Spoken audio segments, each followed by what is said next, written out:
సందర్భంగా cake cut చేయడం జరుగుతుంది. సక్సెస్ఫుల్గా 2 విద్యా సంవత్సరాలు కంప్లీట్ చేయడం జరుగుతూ ఉంది.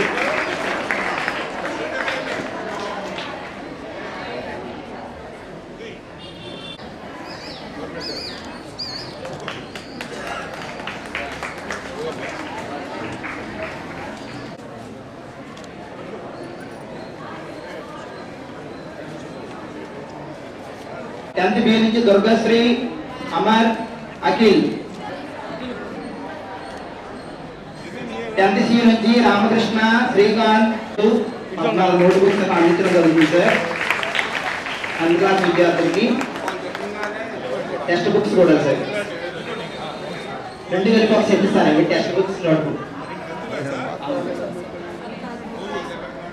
నూతన విద్యా సంవత్సరం ప్రారంభమైనటువంటి తరుణంలో మా పిల్లలందరికీ శుభ ఆశీస్సులు అందజేస్తూ గవర్నమెంట్ స్కూల్లో సకల సౌకర్యాలతో సకల సదుపాయాలతో పిల్లలకి ప్రభుత్వం అండగా ఉంటా ఉంది. వాళ్ళకి text books, school bag, notebooks, అలాగే మధ్యాహ్నం భోజనం, షూసు, సాక్సు, బెల్టు అన్నీ కూడా ఉచితంగా ఇచ్చి మంచి టీచర్ల చేత, వాళ్ళకి క్వాలిఫైడ్ టీచర్ల చేత పాఠాలు చెప్పించడం వల్ల ఈరోజు highest 10th class marks government స్కూల్స్లోనే వచ్చినాయి. ప్రైవేట్ స్కూల్స్ మోజులో ఏదైతే తల్లిదండ్రులు ప్రైవేట్ స్కూల్స్లో అధిక ఫీజులు చెల్లించి 70,000, 50,000, 60,000 కట్టి చదివిస్తూ ఉన్నారో వాళ్ళందరూ ఆలోచన చేయాలి. గవర్నమెంట్ స్కూల్స్లో వచ్చిన మార్కులు ప్రైవేట్ స్కూల్స్లో కూడా, కార్పొరేట్ స్కూల్స్లో కూడా రావట్లా. అంటే అంత మంచి మార్కులు వస్తున్నటువంటి గవర్నమెంట్ స్కూల్స్లో మన పిల్లల్ని జాయిన్ చేయాలి.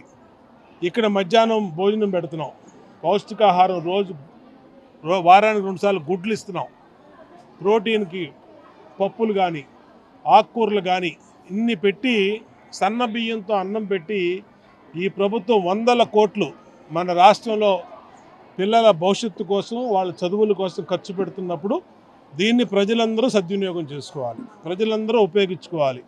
ఇవాళ పుచ్చలపల్లి సుందరయ్య స్కూల్లో మరి 62వ డివిజన్లో ఈ స్కూల్లో మా డివిజన్ పార్టీ అధ్యక్షుడు రాజారావు, ఇన్ఛార్జి పైడిసీను, ఇంకా డివిజన్ నాయకులు అందరి ఆధ్వర్యంలో ఈరోజు పిల్లలందరికీ మొదటి రోజునే పుస్తకాలు ఇచ్చాం.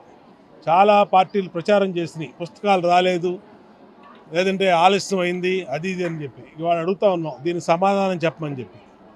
అంటే మొదటి రోజునే పిల్లలందరికీ పుస్తకాలు అందజేసి వాళ్ళకి ఎక్కడా కూడా సిలబస్లో కానీ క్లాసెస్లో కానీ తేడా రాకుండా ఈరోజు ఈ ప్రభుత్వం సకల ఏర్పాట్లు కూడా చేసి, భవిష్యత్తులో కూడా ఎంత ఖర్చైనా, ఎన్ని 100 కోట్లు ఖర్చైనా ఈ రాష్ట్రంలో పిల్లల భవిష్యత్తుకి అన్ని రకాలుగా ఈ ప్రభుత్వం శ్రద్ధ తీసుకుని అండగా ఉంటుందని తెలియజేస్తుంది.